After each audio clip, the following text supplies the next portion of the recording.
What's up, everybody? How's it going today? Well, it's evening time. Well, as evening is in the winter time. It's actually only about 4:30. And I thought I would sit down and make a video. And I wanted to start off by saying it just still never ceases to amaze me that I can sit here in front of this camera and speak to a lens that's recording all this information, not even onto film, which is amazing in itself, but in a digital format to be uploaded through ones and zeros into a computer where you can watch it where you are now. This has given us such a boost in communication and being able to come together on issues and also to be divided on issues, as this election season has shown us. Communication is a pretty amazing thing, but it opens up the door for a lot of confusion as well. Many things that we were formerly unexposed to. Unexposed. I'm sure that's probably not a word, but I'm going to use it anyway. Something we were unexposed to. And we get to see that there's a lot going on out there. And then each one of us has to try to assimilate all the things that we learn in our daily life and develop an opinion about how to best move forward. Not just as a world, as a country, or as your community, and as an individual. Now, this is a very complex subject. We have to live our lives as individuals and worry about ourselves and what we want to do. But at the same time, we have to be altruistic, and it's not through forced to be altruistic, and though in some cases it is. We are obligated, and we feel it in our hearts that we want to see everyone do well. And I know that there are some people out there who don't care about others very much, and I can't say that I feel any animosity towards those people, because it usually stems from not being respected or not being treated right in your own life. A perfect example, I guess, I got this vape right here. I just got from a customer today, from the Carpo's Botanical site. She sent me a vape mod box a while back, and it was so awesome because mine was falling apart, and I don't have very much money, and I can't afford to really spend much money on extra stuff like that. And she sent me another one today. This little box right here. It's awesome. It's unique vapor innovations. What a surprise. Anyway, it was a gift. Somebody gave it to me in a bottle of vape juice. And I thought, this is somebody who's thought about me, known I could use something, and sent it to me, and then did so again without even letting me know. These are little actions that are big in my mind, in my heart.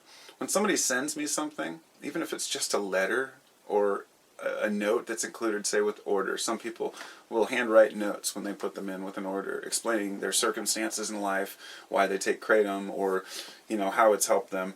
And I keep them posted up, like they mean a lot to me. And it's not because it has nothing to do with me. I'm not getting any credit, or they're saying, "Oh, thank you." They might be new customers. It's a matter of people trusting others with their lives and with how they feel. Opening up to one another, but also taking the time to even handwrite something. It's huge these days, So anyhow, I guess I can't really get too far off track because I don't really have a particular track that I'm adhering to. My train goes everywhere, but I really wanted to... I've been thinking a lot lately about whether or not we can heal this divide that comes from the I will help mine, but not theirs type attitude. And what I mean by that is, pretty much any one of you out there, if something happened to a family member, you would do anything you can to protect them, to help them. If you have kids, you know damn well you would do just about anything for your kids. And this even extends to groups of friends. But all of a sudden then it becomes friends of friends. And you might help out a friend of a friend, and then it gets to people you don't know. Well, they're fellow countrymen, I would protect them. Then it may get to the xenophobic stage where there's a whole completely different culture across the world. They're just people who live in the desert, in the sand, and they're brown, and we don't know them, so whatever, that's their problem kind of attitude. And it's very hard to get through to people and to say that it's okay to care about others besides ourselves. But that's not so easy to tell to somebody who's not doing well in their life. And that's the point I'm trying to come at it from here. Like a person who who has lost their job, a person who is suffering and who has perhaps lives in a gang-infested area and a gang-prone, and they've been beat up, and perhaps they develop some sort of a resistance or an animosity towards another race or towards another religion or culture, or it could just be something as simple as a terrorist attack. And after 9/11, everyone in America hated Muslims. I mean, it wasn't quite that intense, but it was an instant anger at the Muslim culture. And over time, people cooled down and realized there's much more to it than this. And it opened up a Pandora's box. People started to say, well, why are we over there in the first place? Questions started to be raised. And we said, what are we doing in the Middle East? And then people would say, well, it's oil. And then I'd hear people say, oh, it's not oil. I say, if you don't realize it's resources, you're missing the whole point. All wars are about resources. And don't quote me on that. Not 100%. There are holy wars, religious wars, but it seems like more often than not, those holy wars are fought over land or to gain some sort of a material end. And that holiness has been used to garner support from people in the countries. When the U.S., when we wanted to get soldiers, we said, hey, you come and you fight for God's country. And it's nothing that's gone away.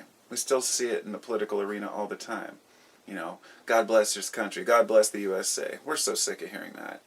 So if there's any one positive thing to come out of this is that it seems like that's going away. The PC attitude is falling by the wayside. And with that, many little personal opinions are coming out that maybe we didn't want to see, but we need to see. We need to see where we're coming from on both sides. Right wing, left wing, they're both funded. If you go right wing, you're funded by people like the Koch brothers, multi-billionaires, $80 billion, made $12 billion just the last couple of years alone. And these are guys who have 4,000 miles of pipeline in the U.S. They own Koch Industries, the second largest privately owned company in the United States. And their interests are oil. Their interests are products. They have been, they started one of the Citizens United and ALEC, and they want to shut down, they're trying to stop people from getting incentives from installing solar panels because they're selling the electricity back to the utilities, and they want to stop this. These are people who are going against everything that people like me want to see happen in the future. But on the other side of it, we have guys like George Soros, who is, the left wing, Hillary's supporter, if you will. Here's a guy who's done a lot of good for the world. He's helped a lot of, communities, probably to gain ends in the end, because it's always about money. Because, but it's just another rich guy, but with different interests.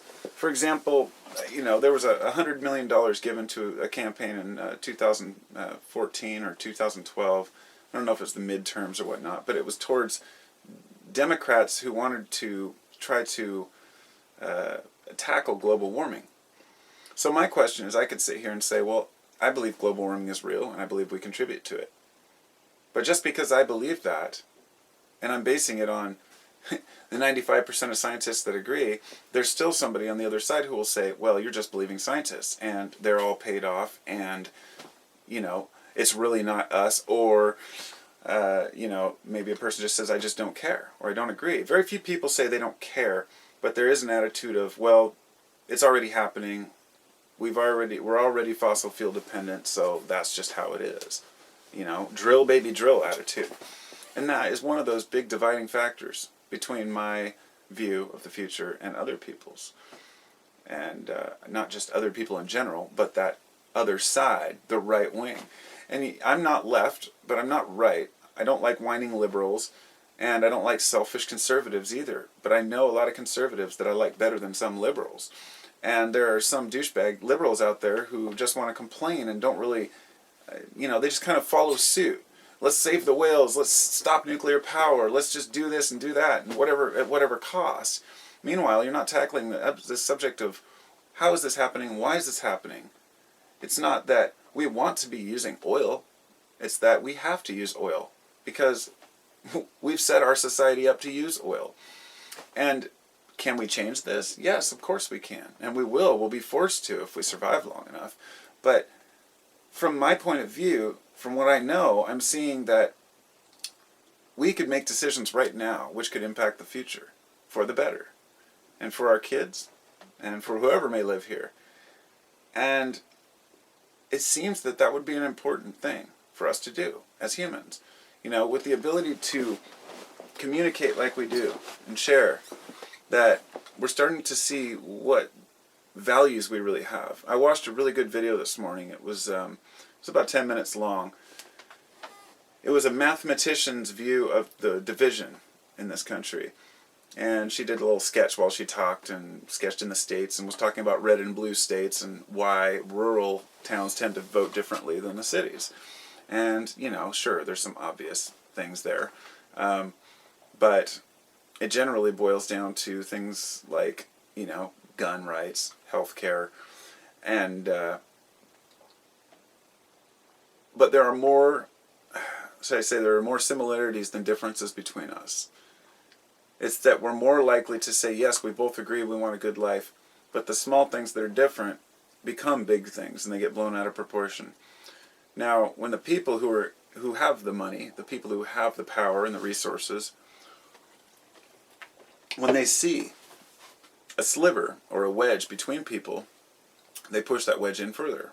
They know exactly how to tackle it. For example, if the Democrats didn't want to do anything, which let's say in this recently, I've heard this several times from most Democrats to say, we don't want to eliminate guns. All we want to do is give background checks and close the loophole at the gun shows and limit high-capacity round magazines. That's not enough for people. That all they hear is that they want to take their guns away. But we've seen it repeated over and over that even with a Democrat in office for 8 years, there are more guns in America than ever. But still, that fallacy is being pushed and used as an argument. Hillary wants to take our guns away. And we've been hearing this for so long now that it's time to just step back and say, okay, look, we're all being fucked with. We're all being fooled. And there's very little we can actually know as individuals. We can think that we're smart, we can think that we're political, we can study psychology, we can study, history. And history is a really important thing. I've spent a lot of time trying to learn why wars happened and, how countries got to where they are, but there's still so much to learn.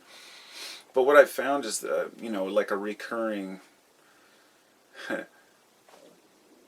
just a recurring colonial attitude that's happened in the West, from the U.S. and Britain and other places as well, Belgium, going into other people's lands and fucking with them, the United States, when we came over here, we had the colonies, we fought our Civil War, we finally started to get established and figuring out where we wanted to be, but those divisions were never really healed. Eventually, we stopped trying to work on our own country. We stopped trying to fix our own problems. And we started to push them out into the world. We expected other countries to follow the same policies we did regarding oil, regarding drugs. Many of the countries who have cannabis illegal and certain drugs illegal, people may think, well, that's just a worldwide thing. All governments want drugs illegal. Well, there are a lot of places where the government, the U.S. government would say, we're not going to do business with you unless you pass particular laws. And it's a clusterfuck out there. We don't know who's in office where, in what country, and which people back our government, which people we back or don't back, which people are in there for a coup, or which, rulers or dictators are really just Western interests in Eastern, countries. And here we are, the little guy. So I get back to where my point kind of lied, which you could spend all day learning about these things and still not get anywhere. there are too many different aspects to it. And so we have to worry about the future. We have to worry about our country, our community, and ourselves. Meanwhile, we're trying to live our lives. And if you have a family, you're trying to raise your kids, you're not going to stop and worry too much about, what the Zionists are doing over in, Israel. It's like there are things you can read about, but you can only spend so much time digging. The media is a complete clusterfuck too. It's a joke, and we know this. If there's one positive thing I can say about Trump, it's that he called it as it is with the media. The problem was that he called it the wrong way. He didn't realize that media coverage and that fevered pitch at the beginning is what got him as far as he did. And I'm not saying he couldn't have done it without the media coverage, but it was only natural that would happen with the things he was saying, and he knew that. But, Trump called in all the media heads the other day, Wolf Blitzer and a bunch of people, and he said they all thought that he was calling in a meeting to talk about how they were going to do the press following him and whatnot. And he got him in there and he started bitching him out. He's saying, you guys are liars and you guys are fakes. And he started complaining to these guys about taking unflattering pictures of him. And said, why can't you get my good side? Why can't you take a good picture? Oh, look, this one has a double chin. Here's the leader of the free world, and he's in there complaining about how he's perceived. It's almost humorous. It's like, if there's one thing that I don't like in a leader, it's a self-image issue or low self-esteem. And as much as he pushes having a high self-esteem, he really is very sensitive and has very thin skin. So I think that maybe he is the perfect fit for this country, if you think about it. People say things that are rude and arrogant and crude. They backtrack on things. They say things that they don't mean. Then they say other things they do mean and won't apologize, even if they know they're wrong. Won't admit when we're wrong. If anything, he's representative of a lot of people that act that way. So the question becomes, for those of us who find it appalling and find that type of behavior appalling and believe in a connection between people, where the hell do we stand? And what do we do? And do we fight a fight? And if so, for what? And what is the end goal? And that's why I just walk away from it all. After election season, there's only so much a person can do. I mean, I'd love to say that if, Trump didn't make it, it would change something, but it wouldn't. I guess maybe it's just the world that we live in, right? I didn't want to go into Trump land there, so it's mostly just about the divide between us.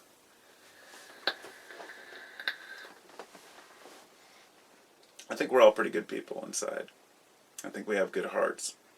And when I say all, I mean at least 98% of us. And it doesn't take very many people to destroy an entire civilization. In fact, it can only take one. But we have it set up to where there are some more checks and balances. So, hopefully we don't destroy ourselves, not just as a species, but as, even as a country. I mean, it would be good to see something good come out of this. Who knows where the future will go from here. But it's very entertaining nonetheless. Anyhow, ramble over. Talk to y'all later.